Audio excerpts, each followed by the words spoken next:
Hello and welcome to the sixth episode of Real Talk. In today's episode, we have a trailblazer among us. She made a hip hop debut 3 years ago with Zinda Nirbhaya Tu Ban, went on to drop cult classic Nawari, made a name for herself in Hustle 2.0, and is now trending all over social media with her latest single Leja. Yes, you guessed it right.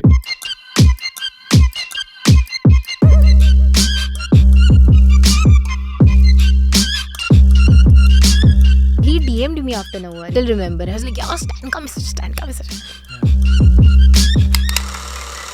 And फिर he started singing my lyrics आगे. मैंने बोला अरे Yashraj.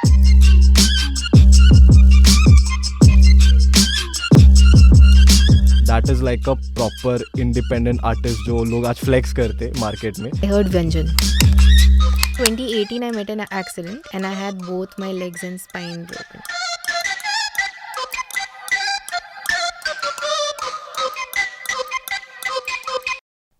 So, क्योंकि क्या चल रहा है? How are you? I am good. How are you? All good यार. बहुत एंग्जाइटी हो रही है meeting you for the first time. And मेरे को पता है हसल के टाइम लगता था you are a very intimidating figure for some reason. And now when I meet you I don't know, मतलब कोई कोई लोगों को ऐसे दिखता है ना कैमरा में. लाइक मेरे को Farhan Khan if you know, मेरे को वो लगता था he is very intimidating on camera. But then when I meet you and you know Farhan, I am like यार so sweetest people on like I have met in you know the scene right now. So ये चलो, that is over. Glad that's a compliment. I'll take it as a compliment. That is a compliment. Don't let anyone fool you. So my first question to you, very simple. Again, hustle से related है. So hustle में जब आपका intro video था तो उसमें आपने बोला था कि now I'll tell you मैं आर्या जादव से क्योंकि कैसी बनी. But आपने ये नहीं बोला कि आपका This stage. guy has done a lot of homework. अरे बहुत देखा. आप रुको तो सही. So उसमें आपने नहीं बताया कि why was your stage name क्योंकि, because आर्या जादव AJ हो सकता है. What is क्योंकि? ओके क्योंकि बहुत लोग मुझे पूछते हैं कि why is your stage name क्योंकि, और आधे लोग तो मतलब अज्यूम कर लेते हैं कि क्यू मतलब क्वीन और के मतलब किंग.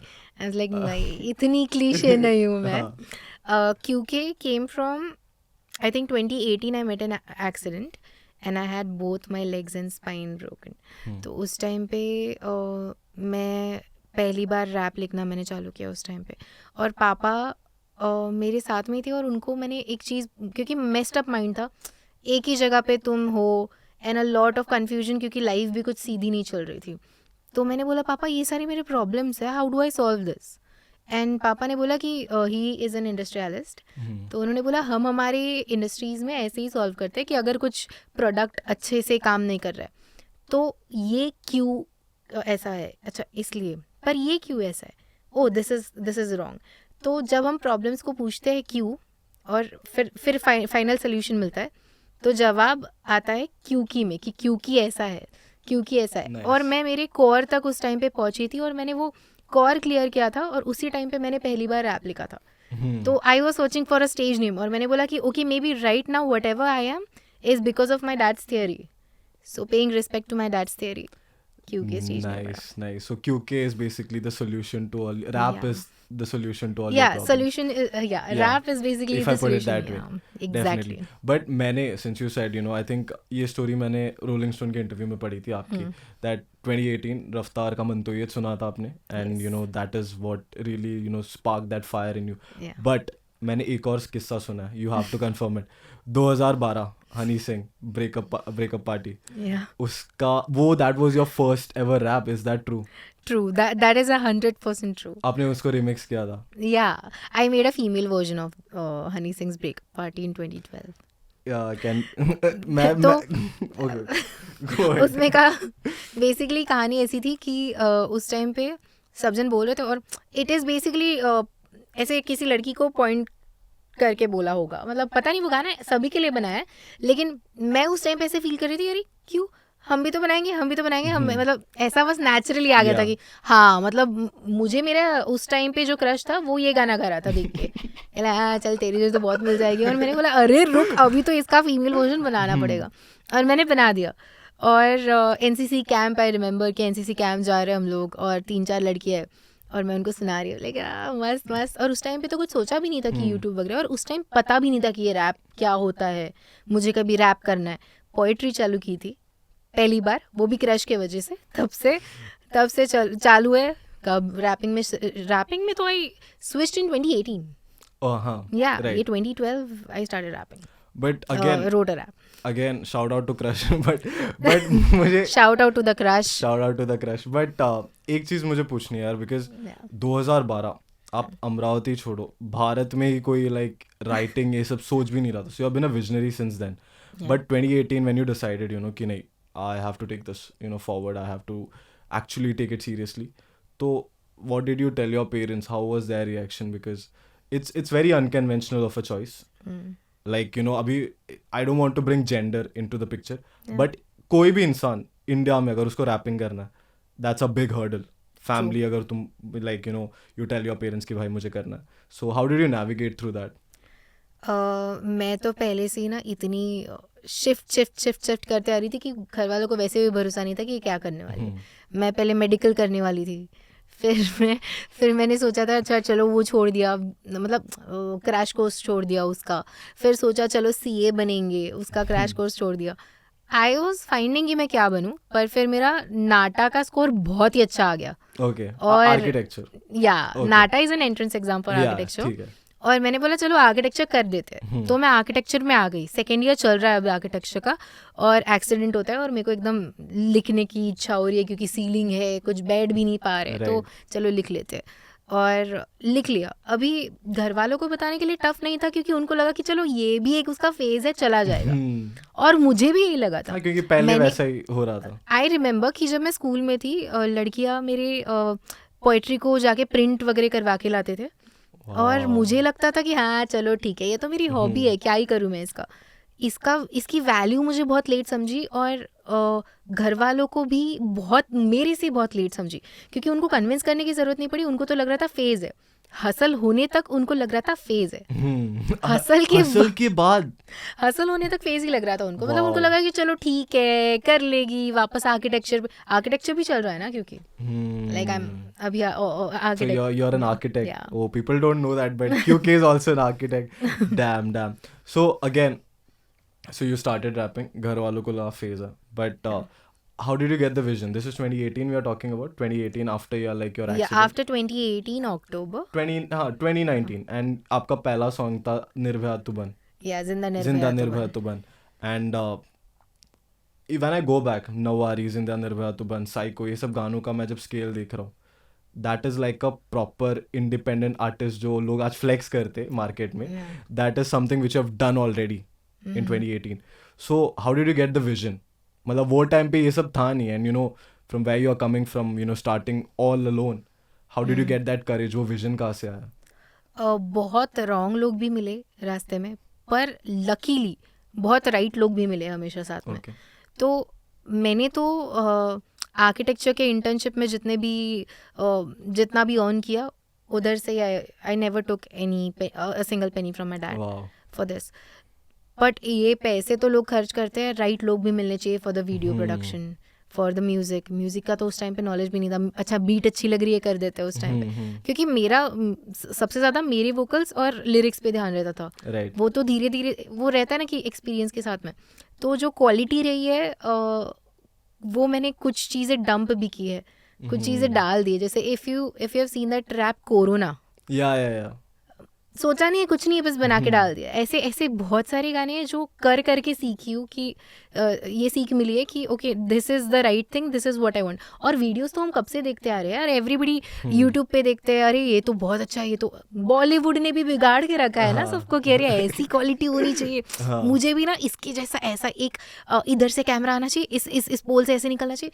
तो ये विजन तो थोड़ा सा था कि हाँ ऐसा चाहिए. बहुत सारे वीडियोज़ में मैंने खुद से बताया है. जैसे नौवारी का जो स्टार्टिंग पार्ट था कि पहले घुंघरू पहन रहे हैं ये, तो आई हैव टोल्ड कि अच्छा ऐसे करो कि स्टार्टिंग से एक लड़की इधर बैठी कि एक ऐसे, क्योंकि मुझे वो थोड़ा सा गाना बनाते वक्त ही एक विजन आ जाता है. nice. कि मुझे ये गाना ऐसा दिख रहा है कि इसका वीडियो मैं ऐसा देख पा रही हूँ. एंड दैट्स हाउ वो इंडिपेंडेंटली वो चीज़ें आगे बढ़ी. क्योंकि फिर और ये भी टफ होता है कि तुम्हारे साथ जो आगे का डायरेक्टर है उसको भी ये समझना चाहिए कि तुम क्या सोच रहे हो, because it's in your head. तो मूड बोर्ड में लाना एवरीथिंग. उस टाइम पे तो मूड बोर्ड क्या होता है वो भी नहीं पता था. It took long but yeah. So I was going through your discography again. हम बात कर रहे थे वर्दिया के बारे में. सो मैंने देखा कि स्टार्टिंग में आपकी जो डिस्कोग्राफी थी it was all about women empowerment, topics that you relate to, that you really feel strongly about. But what do you think of the scene today, women hip hop, like women in Indian hip hop?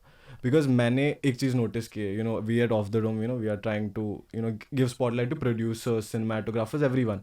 But we realize there's no female producer, right? So what do you think is the problem? Like, is Indian hip hop ecosystem working that way? Or where can we as an audience, or where can we as, the stakeholders जो है यहाँ पे artists बाकी सब, where can we improve so that the scene is more inclusive? I think ये ना, ये बहुत नेचुरल प्रोसेस है, क्योंकि अगर देखा जाए तो हिप हॉप लोगों को इंट्रोड्यूस था इंडिया में पहले भी, पर सबसे ज़्यादा इंट्रोड्यूस हुआ गली बॉय के बाद में. राइट कि गली बॉय हुआ, उसके बाद में लोगों को ऐसा लगा कि oh this is hip hop. अभी फिर उसके बाद सभी ऐसे थे कि हिप हॉप करना है.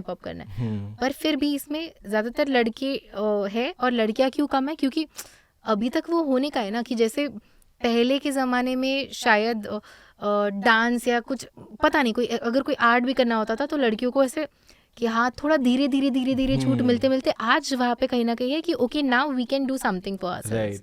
तो मुझे लगता है कि अभी जब ये आर्ट फॉर्म ही इतना लेट बहुत ज़्यादा ऑडियंस को, मास ऑडियंस को इंट्रोड्यूस हुआ है, तो it's gonna take some time for women to वो अलावेंस उनको मिलने के लिए. क्योंकि अभी भी कितना भी बोलो, कहीं ना कहीं वो चीज़ आ जाती है कि अभी लड़कियों को अच्छा नहीं लगता जिम करने के बाद में कि हाँ चलो मुझे भी तो डोले है. वो वाली फीलिंग, वैसी ही फीलिंग आने को, पर वो सब होने के बाद में घर वालों को एक्सेप्टेंस को, क्या लड़कों जैसी बॉडी बना के रखी है, ये होता है ना. वैसे ही हिप हॉप को अभी तक उस नज़र से देखा ही नहीं है इंडिया में कि अरे ये लड़कियां भी कर सकती है. राइट. तो time, even in western hip hop for example, बहुत साल लगे. सो या यू आर कंप्लीटली राइट.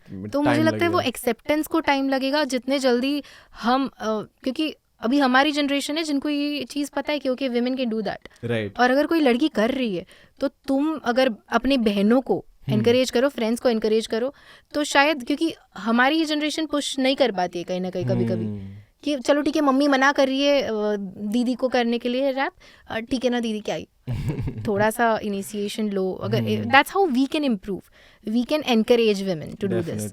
या. How did you meet your first producer? क्योंकि normally based on my understanding I've spoken to a lot of rappers, मतलब underground rappers, वो बोलते भाई YouTube पे सर्च किया Drake type beat, Gunna type beat, See Them What type beat, and they start rapping. But how did you, मतलब आपने सुना कैसे, मतलब beat, did you meet someone or like YouTube से you contacted, or was it a paid beat? I remember कि पहले तो मैं जब लिखती हूँ तो मैं कभी बीट पे नहीं लिखती हूँ. ओके. मैं लिखती हूँ और फिर बीट ढूंढती हूँ. अच्छा. और उस जैसे नौवारी अगर हम देख रहे हैं तो मैंने लिख लिया था नौवारी, और मैं सोची यार ये तो थोड़ा ट्रेडिशनल है, कोई ट्रेडिशनल बीट ढूंढते हैं. तो मैंने Marathi hip hop beat type किया था यूट्यूब पे. और वहाँ पे एक फ्री बीट दिख गए थे, और I contacted Shri produce that beat. Like Shri ये अच्छा लग रहा है, मुझे ये चाहिए. She is like okay done take it. Luckily उन्होंने रिवर्ट बैक भी किया, नहीं तो नौवारी नहीं बनता भाई. I know. वाओ. सो उन्हीं से कॉन्टैक्ट करके गाना बन गया फिर. That is an inspiration. But that's the start. अभी तो we have producers and everything. Right. Because मैंने बहुत सारे लोगों को सुना, they are like यार YouTube से करना है और revert नहीं back करते. Like how do we start? Producer touch में नहीं है. And क्योंकि is the biggest example over here कि YouTube से she started so like at a very humble level, and Nawari it's a cult classic if I may put it that way. With hustle and everything. So again, since we are आपने you said कि आप beat पे नहीं लिखते. That is something I think majority of people जिन्होंने मैंने सुना कि वो beat सुनते, they get a vibe, and then based on the drops and everything they fit their writing into it. मुझे लगता है क्या होता है ना, उसमें हम लोग हमारी क्रिएटिविटी बहुत एक छोटे से बॉक्स में डाल देते हैं फिर कि क्या होता है कि oh this is the beat, I have to इसी में मेलोडी या इसी में कंपोज करना है. हाँ. ये चीज़ कहीं ना, चलो अगर मुझे वो वाइब चाहिए, अगर मुझे पता है कि आज मैं लोफाई लिखने के वाइब टाइप गाना लिखने के वाइब में हूँ, तो मैं लोफाई बीट प्ले करूँगी, उसमें जो मेरा नेचुरली आना है आने दूंगी. लेकिन ज़रूरी नहीं कि अच्छा मुझे कुछ लिखना है, अभी मुझे बीट ढूंढनी पड़ेगी, मुझे नहीं तो वाइब नहीं आएगा.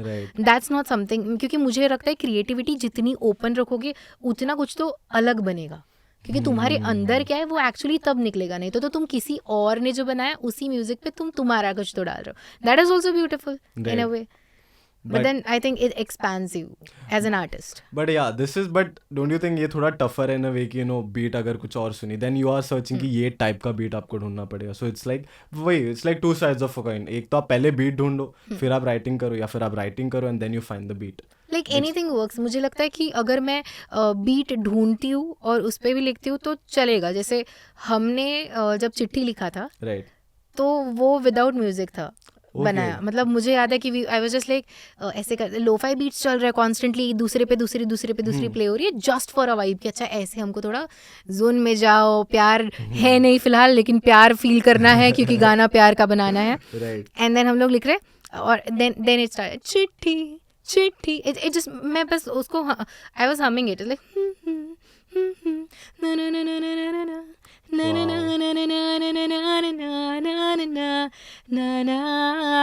देर. मैंने बोला चलो इस पे लिरिक्स डालते हैं. फिर हुआ. मतलब ये मुझे लगता है ये मेलोडी नहीं आती फिर अगर मैं कुछ आ भी सकती है, वो मेरा तरीका ही है बस. नाइस. मैं यार ये मेलोडी खा के ना, आई एम सो सॉरी, मेरे को एक चीज बहुत याद आती है MC स्टैन की जो वायरल लाइन है. आपको पता है वो स्नेक गाने में उन्होंने डाला है, हकते टाइम निकालते melodies. I'm so sorry, but every time, but no, basically it's just his way of saying, but basically that's the point, like it just comes naturally to you. It's just his way of saying, but I really respect him. Yeah, definitely. I think whatever his वो जो sound लाया है उन्होंने तड़ीपार में भी. He DM'd me after Nawari. He really he DM'd me back then in 2021. He DM'd me that Nawari no nada. I still remember. I was like, yeah, Stan ka message. Damn, that's crazy. It's crazy. Anyway, since we are अभी writing style के बारे में talk करें, one last question because I have to ask this and I think a lot of people want to know this. Compared to your peers, you are much more technical in a way. Technical in terms of lyricism. मतलब most female rappers in the country, like I don't want to compare to the western peers, Nicki Minaj and all those people. I think time लगेगा for even Indian male rappers को भी to reach the western level. But you are someone who brings a lot of technical aspects, like आपका word plays हो गया, references जो typical होता है ना, metaphors and everything. So how did you, like are there any western influences, because poetry में you don't focus on word plays and all these things a lot. So is it something that आप सीखे when you started rapping, or like how did all these things come? मुझे बहुत fascinate करता है जब मैं कुछ नया देखती हूँ और मुझे लगता है कि मुझे ट्राई करना है. I heard व्यंजन. अच्छा, कृष्णा का. या और तब तक मैं नॉर्मल ही लिरिक्स लिख रही थी, पर मैंने बोला कि हाँ ये if you have to stand crowd से थोड़ा अलग, कुछ तो अलग करना ज़रूरी है. तो मैंने बोला कि सच में प्लेन तो हर कोई लिख रहा है. अभी जैसे यू आर सेइंग एक्सप्रेसिव, तो मैंने मेरा एलिमेंट भी डाला. ऐसा भी नहीं कि अब मैं सिर्फ एंटायरली सिर्फ वर्ड प्ले कर रही हूँ. राइट. तो यू हैव टू कीप. मैंने सोचा चलो अगर थोड़ा एक्सप्रेशन एंड वर्ड प्ले इस दोनों का हम लोग साथ में एक ब्यूटीफुल अगर हम ट्रैक बना देते हैं तो हो सकता है. Which my first experiment was Nauvari. हाँ. या जहाँ पे दुआ मैं मिल तू आज, दुआ में मिल लू आज, दुआ मैं तुझको राज. राइट. तो वो मेरा बहुत अर्ली फेज था जहाँ पे मैं वर्ड प्ले को एक्सपेरिमेंट ही कर रही थी कि अरे मुझे क्या करना है इसके साथ, मैं वर्ड्स को कैसे तोड़ जोड़ के कुछ तो बना सकती हूँ. और ये व्यंजन से हुआ था. मतलब मैं जनरली आप जो बोल रहे हो मैंने नहीं सुने हैं बाहर के आर्टिस्ट ज़्यादा. अच्छा. मतलब मैक्स 1-2 आर्टिस्ट सुने होंगे मैंने, एमिनेम, सो 2-3 ही सुने. मैं ज़्यादातर बॉलीवुड ही सुनती हूँ. लाइक आई थिंक मेरा मेलोडीज मेरे अंदर से बचपन से सिर्फ वो म्यूजिक बॉलीवुड सुन के आया है. राइट. कि नेचुरली तो है एक आर्टिस्ट का, लेकिन वो और उसके साथ में एक मेलोडी, थोड़ा सा तड़का वर्ड प्ले का और थोड़ा सा तड़का अपने एक्सप्रेशंस का, उसमें कि जिस वे से बोलते हो, जिस वे से ऐसे करते हो. बस आई think that's how I that's how QK cooks her songs. Yes. But ठीक है. एनीवे, मेरे को बहुत मैंने ट्राई किया, बट हसल कंटेस्टेंट के साथ हो तो you have to ask how was MTV Hustle experience. How like मतलब मैंने बहुत सुना यार, मैं बाकी हसल कंटेस्टेंट के पॉडकास्ट सुनता था, लाइक यार कितनी बार सेम सवाल पूछोगे. But I think I want your perspective also. Yeah, because hustle made us कहीं ना कहीं कि चलो made us भी नहीं, अगर हम लोगों ने we were self made पहले से भी. Right. लेकिन hustle gave us that platform. और आज की this is the reality कि आज hustle सारे रैपर्स के लिए, इंडिया के रैपर्स के लिए वो प्लेटफॉर्म एस्टैब्लिश्ड प्लेटफॉर्म है जहाँ पे वो अपना टैलेंट दिखा सकते हैं, Yeah. फिर वो हार भी क्यों ना जाए, वो कहीं ना कहीं उनको गेन मिल रहा है ना. True. किसी भी तरह की पब्लिसिटी वहाँ से हो रही है और तुम्हारे टैलेंट को और तुम्हारे आर्ट को इज्जत मिल रही है, ये सुनने वाले लोग मिल रहे हैं. मतलब ऑनेस्टली हसल 1 से के बाद हसल 2 जितना लेट आया था, मुझे नहीं पता था कि मैं जाने भी नहीं वाली थी. मैंने बोला चलो ठीक है, पता नहीं क्या होगा क्या नहीं होगा, इतने टाइम के बाद में आ रहा है, कैसा होगा. बट लोग बहुत खूबसूरत है यार, मतलब क्या प्यार देते हैं, क्या प्यार देते हैं. मतलब मैंने देख लिया कि अचानक से क्या एक्सपैंड हो गई पूरी पब्लिक. मतलब इतना ज़्यादा मीडिया आ गया और फिर लोग देख रहे हैं. और आई थिंक हसल में सबसे पहले जो गाना गया था वायरल वाज नौवारी. तो मैं तो पागल ही हो गई. मेरे बोला अरे ये तो एक्सपेक्ट ही नहीं किया था हमने. और मतलब हम चाहते क्या Indian, we want people and we want people to listen our music. Right. वो हसल दिला रहा है. आफ्टर हसल वो चीज़ और ज़्यादा बढ़ गई क्योंकि अभी लोग एक्सपेक्ट करने लग रहे हैं तुमसे कि अच्छा क्या तुम दे रहे हो क्या नहीं दे रहे हो. और वही तुम चाहते थे कि तुम कहीं ना कहीं जब लोग आएंगे तो ये प्रेशर के लिए तुमको रेडी रहना ज़रूरी था कि अच्छा नाउ व्हाट. MC Stan के अलावा did someone unexpected reach out to you like during hustle और कोई गाना सुन के someone any story like that? Or are we supposed to reveal it? I am not supposed to reveal it. Okay. There are a lot of things happening. A lot of things cooking with big artists. So जिसने reach out किया, you're collaborating with them. Yeah. If I may put it that way. No, we cannot even say collaborations वगैरह अभी. मैं कुछ नहीं बोलूँगी. ठीक है, जिसको जो समझना समझ जाओ. जिसको जो समझना है, गाना बन रहा है नहीं बन रहा है, जो भी हो. मतलब मेरे लिए जिन जो आर्टिस्ट रीच आउट कर रहे हैं, इट्स लाइक कि अगर उन लोगों ने सोच भी लिया मेरे साथ काम करना इज अ बिग थिंग. इतने ऐसा हो रहा है मेरे साथ. एंड ये धक्का इतना बड़ा वैलिडेशन होता है ना. राइट. मतलब तुम्हारे पापा तुमको I am proud of you बोले ना, वैसे वाली फीलिंग आ जाती है. Because as an artist all you want is कि तुम्हारे गाने लोग सुने, पर जो ऑलरेडी एस्टैब्लिश्ड है वहाँ पे और वो तुमको बता रहे हैं कि उन्होंने तुम्हारा गाना सुना, छोड़ो काम करना है नहीं करना है छोड़ो, पर उन्होंने तुम्हारा गाना सुना is like a big validation कि ओ शिट. ऐसा लगता है ओ गॉड मेरा गाना सुना मेरा. तो that's so in good. that bubble right now. In that bubble. So कितने टाइम से थे यार बबल में, हसल के बाद अभी लेजा में आ रहे हो यार. What were you doing, like why so much delay if I may ask? Experiment. मतलब मैंने ये चीज़ सोची है कि मुझे ऑडियंस को गाना देने के नाम पे कुछ भी बना के नहीं देना है. Right. Quality work is important. और ऐसा नहीं है कि हम गाना नहीं बना सकते. हसल के टाइम पे ऐसा था कि 2-3 दिन के अंदर बन जाते थे.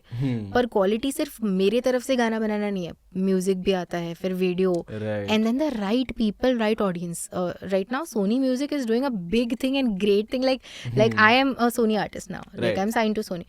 उनके साथ में राइट लोगों के साथ में राइट गाना, quality music is what I want to do. ऐसा नहीं कि अब मेरे खुद के गाने नहीं आएंगे, मेरे खुद के भी गाने आएंगे और वो भी बना के रखे. एवरीथिंग जब प्लान्ड होती है तो उसको मेरे को लगता है कि सबर का फल मीठा होता है. Good things take time, right? Yeah. So लेजा latest singles, I think close to 1 million views, more than that. I'm assuming. Congratulations first of all. Thank you so much. But Yashraj Mukhate, you worked with him. वो उनके बारे में बाद में आएंगे, but this is a new side of QK that we have witnessed. Yeah. Softer vocals, much more pop side, and this like something sonically थोड़ा नया मिला. So can you just take us through the song कि what was the inspiration, कब बनाया था, how did you meet, collaborate with Yashraj? I think this is the first time he's venturing into hip hop. Yeah. If I may put it that way. Yeah, we can see that. Yeah. So just take me through it. मेरा motive है गाने बनाना. अब वो कौन से genre में fit होता है वो मेरा ध्यान नहीं है. राइट. आई एम लाइक ये सुनने में अच्छा लग रहा है और द जर्नी टूवर्ड्स ये गाना मैं बस बना रही हूँ क्योंकि मुझे अच्छा लग रहा है, या फिर ये गाना मैं ऐसा बना रही हूँ जो मैं खुद मेरी प्लेलिस्ट में डाल पाऊँ. वॉज द जर्नी जिसके बीच में या फिर एंड पॉइंट के आसपास मेरी यशराज से बात हुई. Nice. And we were just having this conversation कि अच्छा मुझे बताओ ये गाने हैं मेरे, थोड़ा सा टेल मी कि इज दैट काइंड. मुझे तो लग रहा है क्योंकि हो सकता है मैं बायस्ड हूँ मेरे गानों के बारे में. You tell me would you listen to this song. And he was telling me, yes, these are really nice songs. And he heard Nowari, वो story भी डाली थी. It was very very good. कि अच्छा हाँ अरे उस time पे वो भी बड़ी बात थी कि अरे Yashraj is listening to my song, nice. और then after a month almost, he sent to me an audio file. और मुझे लगा कि ओके वो खुद का कुछ भेज रहा होगा पूछने के लिए अरे कैसा लग रहा है. And I went through it, and music में and it is his voice by the way. Yeah. It's Yashraj's voice. So मुझे पता नहीं था, मैंने बोला ओके होगा सुनते. And फिर he started singing my lyrics आगे. मैंने बोला अरे यशराज ये तो मस्त काम कर रहे हो तुम. I was like that. And then Yash was like आजा record कर लेते. I went to Aurangabad, record किया. We had fun. Process is having fun through it. Right. मैंने ये चीज़ मेरे एक फ्रेंड ने मुझे बताई थी, which I would really want people to know. If you are enjoying your music, people will enjoy music. Facts. I mean ऐसा भी नहीं कि चलो ठीक है कुछ भी, क्योंकि तुम biased भी बहुत होते हैं खुद के म्यूजिक के बारे में. For sure. Yeah. On to the process of learning it. Wow. So that was a interesting story, I must say. So एक question था, because since you're coming after a long time and this is a trend which we people have been noticing कि बहुत सारे hustle artists उनको जो एक platform मिला, they want to capitalize on it, and that is why थोड़े pop side में ज़्यादा जा रहे. So are we going to expect the same from you, or like will there be a balance कि नौवारी वाली QK भी मिलेगी हमें and ले जा वाली QK भी साथ में balance out होगा? What is your future vision for that? मैंने कभी पहले से ये नहीं सोचा था कि अच्छा मुझे पॉप या फिर यही बनाना है. As I said, Yeah. मुझे म्यूजिक बनाना है. Right. और अगर मेरा कभी, मैं हर प्रकार के जोन में रहती हूँ. कभी मैं बहुत सैड रहती हूँ तो लोफाई निकल जाता है. कभी एकदम गुस्से में रहती हूँ तो एकदम हार्डकोर निकल जाता है. Right. कभी कुछ और निकल जाएगा तो मतलब जैज ही आ जाएगा पता नहीं कभी. तो you can expect a lot of things. Jazz, really? मैं कुछ नहीं बोल रही हूँ. No comments. No comments. But jazz is something which I think बहुत unexplored soundscape है I think Indian hip hop में. या तो जैसे नौवारी भी बहुत अलग था ना. यार डेफिनेटली यार. मैंने आपको पहले visionary you are not getting my point. मैं हिंट्स छोड़ रही हूँ यहाँ पे. ठीक है एनीवे. मेरे को वापस रिकॉर्डिंग देखनी पड़ेगी, बट ठीक है यार. I think definitely. सो नहीं तो you can, all I am saying is you can expect music, good music. Yeah I think that's what matters at the end of the day. क्योंकि और वहाँ पे अगर फेल हुई मैं तो फिर मैं बोल सकती हूँ कि बुरा. मैं कभी, मेरा ध्यान नहीं रहेगा इस चीज़ पे कि मैं किस टाइप का म्यूजिक बना रही हूँ और क्या बना रही हूँ. वो कभी हार्डकोर भी हो सकता है, किसी भी प्रकार का हो सकता है. यू एज यू सेड आपको कंपार्टमेंट, पर उसमें मैं रहूंगी. That's why you will see QK everywhere. That's what I saying. या नाइस. कि जो आप कह रहे हो कि क्या QK का साइड दिखेंगे, हाँ QK दिखेगी, QK के सारे फेजेस दिखेंगे. That's it. Nice. Final question. One, what can we expect from you? One last message to all your fans. That's it. What can you expect from me? Yeah, like future projects. Okay. What are we looking at? Album, EP. Yeah, there's an EP coming. उसके बारे में आगे ज़्यादा कुछ नहीं बता सकती हूँ. भाई बहुत हिंट ड्रॉप कर लिया. इसका ब्रेकडाउन वीडियो बनाना पड़ेगा भाई. रोहन करियप्पा को बुला के. But yeah, go ahead. Oh God. हाँ, एक EP आ रही है और बहुत सारे सिंगल्स आ रहे हैं, फिर बहुत सारे एल्बम्स आ रहे हैं, फिर बहुत सारे गाने आ रहे हैं. मतलब समझ लो. Right. तो गाने आ रहे हैं और बस वेट करते रहो, ऐसे ही प्यार देते रहो. और फैंस तो कोई है नहीं यहाँ पे. मैं फैंस की तरह किसी को कभी देखती भी नहीं हूँ. मतलब एवरीबडी इज़ अ लिटरल परिवार, फैमिली हियर. क्योंकि मैं उसी वे से प्यार देती हूँ, सबसे बात करती हूँ, सबकी सारे DMs चेक करती हूँ रेगुलरली.